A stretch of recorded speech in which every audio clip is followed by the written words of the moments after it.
আসসালামু আলাইকুম ওয়া রাহমাতুল্লাহ। আজকে আমরা ইসলাম ও নৈতিক শিক্ষা বইয়ের প্রথম অধ্যায় নিয়ে আলোচনা করব। তবে আজকে প্রথম অধ্যায়ের লাস্ট ভিডিও অর্থাৎ লাস্ট ক্লাস, আজকে ক্লাস 2 খুবই ইন্টারেস্টিং হতে যাচ্ছে। তো দেখো এখানে কি বলছে, ক নম্বরে বিষয়বস্তু পরিবার ভাবি। আগে আমাদের অবশ্যই কি করতে হবে স্যার? বিষয়বস্তুগুলো পড়তে হবে। কেননা স্যার আমরা শুধু উত্তরগুলো শিখলে হবে না, আগে আমাদেরকে ভালো করে বুঝতে হবে কি বলতে চাচ্ছে এখানে। চলো আগে আমরা বিষয়বস্তুগুলো পড়ে তারপর আমরা এখানে চলে আসবো। কেমন? একটু খেয়াল করে আমরা একটু মনে দিয়ে পুরোটা পড়বো। পবিত্র কোরআন একটি পরিপূর্ণ জীবন বিধান, অর্থাৎ সম্পূর্ণ আমাদের যে জীবনযাপন আমরা করছি সম্পূর্ণ পুরা জন্ম থেকে মৃত্যু পর্যন্ত সবকিছুই কিন্তু কোরআন মজিদে দেওয়া আছে। কিভাবে একজন সুস্থ মানুষকে, অর্থাৎ ছোট শিশু থেকে একেবারে আমাদের মৃত্যু আগ পর্যন্ত কিভাবে চলতে হবে সবগুলো বিধান কিন্তু আমাদের কোরআন মজিদে দেওয়া হয়েছে। তো চলো এখন আমরা এখানে চলে আসি। তো এখানে কি বলছে একটু খেয়াল করা। আর কোরআন আমাদের পবিত্র ধর্মগ্রন্থ, অর্থাৎ আমাদের ধর্মের গ্রন্থ। এটি একটি পরিপূর্ণ জীবন বিধান। এতে আমাদের জীবন যাপনের জন্য প্রয়োজনীয় সকল বিধিবিধান রয়েছে। মহান আল্লাহ বলেছেন, আমি কিতাবে কোনো কিছুই বাদ দেইনি। কোন সূরায়? এই আয়াতটা সূরা আল আনআম, আয়াত হচ্ছে 38। কেমন? এখানে 38 কোন লেখা থাকে, এটা হচ্ছে যে আয়াত সংখ্যা। তো তারপর দেখো আমরা কিভাবে চলবো, কি কাজ করবো, কি করবো আল্লাহ তাআলা খুশি হবেন সে সম্পর্কে সবকিছুই পবিত্র এই গ্রন্থে লেখা রয়েছে। কোন গ্রন্থ? আল কুরআন। আচ্ছা, তারপর দেখো আমরা কিভাবে ইবাদত করবো।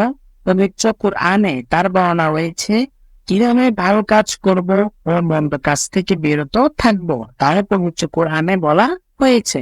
আমাদের পিতামাতা, ভাই বোন, আত্মীয় স্বজন, প্রতিবেশীদের সঙ্গে আমরা কিরূপ আচরণ করব সে সম্পর্কেও কোরআন আমাদেরকে শিক্ষা দেয়। ধর্ম বর্ণ নির্বিশেষে সকল মানুষের প্রতি ভালোবাসা, শ্রদ্ধা, সহমর্মিতা ও সহনশীলতা প্রদর্শন করতেও কোরআন আমাদেরকে শিক্ষা দেয়। ন্যায় বিচার ও অন্যের অধিকারের প্রতি শ্রদ্ধাশীল হওয়ার জন্য কোরআন কঠোর আদেশ প্রদান করে। জীব জগৎ ও প্রকৃতির প্রতি আমরা কি দায়িত্ব পালন করব তার নির্দেশনাও কোরআনে রয়েছে। কি কাজ করলে আমরা পরকালে সফল হব সে সম্পর্কে পবিত্র কোরআনে প্রয়োজনীয় হেদায়েত রয়েছে।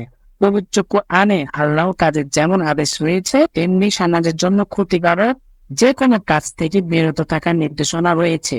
যেমন অন্যকে কষ্ট দেওয়া, নির্যাতন করা, হত্যা করা, মারামারি করা, চুরি করা, ডাকাতি করা, মদ খাওয়া, সুদ ও ঘুষ খাওয়া ইত্যাদি। এভাবে আমাদের শান্তিপূর্ণ ও সফল জীবন যাপনের জন্য প্রয়োজনীয় সকল কিছু পবিত্র কোরআনে বর্ণিত হয়েছে। এই জন্য পবিত্র কোরআনকে একটি পরিপূর্ণ জীবন বিধান বলা হয়। তার পরিপূর্ণ মানে কি স্যার? সম্পূর্ণ জীবন, মৃত্যু জন্ম থেকে মৃত্যু পর্যন্ত যত ধরনের বিধান আছে সবকিছুই এই কোরআনে রয়েছে।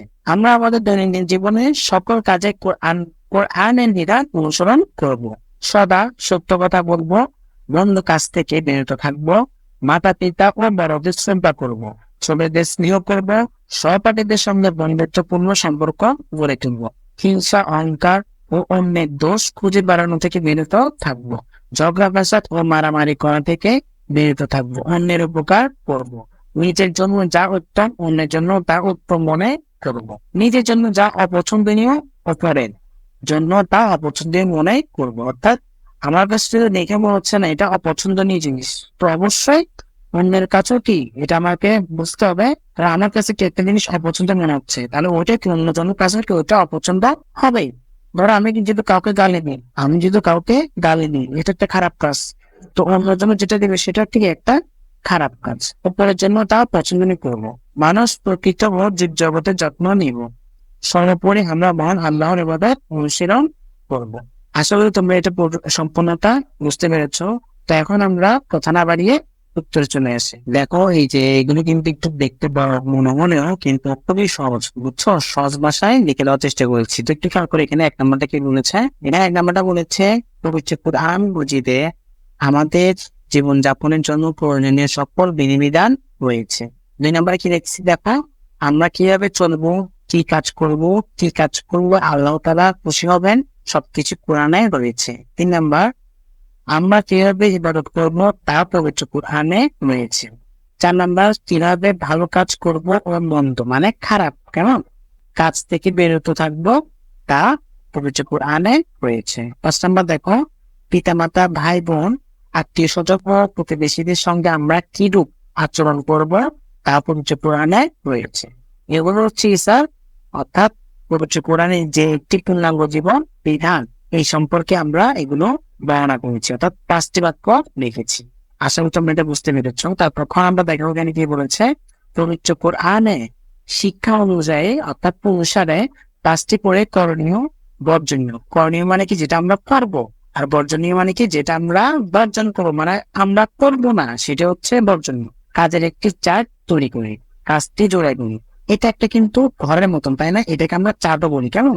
তো দেখেন আমরা এখানে 1 নাম্বার, এখানে বলছে পবিত্র কোরআনের শিক্ষা অনুসারে করণীয় কাজ। আমি এগুলো কাজগুলো করবো, কি করবো দেখি, অন্যের উপকার করবো, বড়দের সম্মান করবো, সবাইকে সালাম দেবো, সদা সত্য কথা বলবো, ছোটদের স্নেহ করবো, এগুলো সবগুলিকে আমি করবো পবিত্র কোরআনের শিক্ষা অনুসারে। তারপর পবিত্র কোরআনের শিক্ষা অনুসারে বর্জনীয় কাজ, মানে বর্জন কিভাবে আমরা করবো, মানে যেটা আমরা করবো না, হিংসা করবো না, অন্যকে কষ্ট দেবো না, মিথ্যা বলবো না, চুরি ডাকাতি করবো না, অন্যকে কষ্ট দিব না। আচ্ছা স্যার দেখো এখানে অন্যকে কষ্ট দেবো না, এটা ডবল হয়ে গেছে, তাই না? অর্থাৎ 2বার হয়ে গেছে। তো দেখো এটা আমরা ক্রস দিব, অর্থাৎ এটাকে আমরা সঠিকভাবে লিখবো। তো দেখো এটা আমরা কেটে দিয়ে, তো এখানে আমরা সঠিকটা এখন লিখবো। তো দেখো আমরা এখানে সঠিকটা লিখে দিয়েছি, এটা হচ্ছে সঠিকটা, কেমন? তো সঠিকটা কি হবে, মারামারি করবো না। তো আশা করি বুঝতে পেরেছ। তো আজকের এই শেষ ক্লাসের মাধ্যমে আমাদের প্রথম অধ্যায় কমপ্লিট। ইনশাল্লাহ আমাদের চ্যানেলটা অবশ্যই তোমরা সাবস্ক্রাইব করে রাখবা পরবর্তী ক্লাসগুলো পাওয়ার জন্য। আজকে এতটুকু পর্যন্ত, সবাই ভালো থাকবা, সুস্থ থাকবা। আসসালামু আলাইকুম ওয়া রাহমাতুল্লাহ।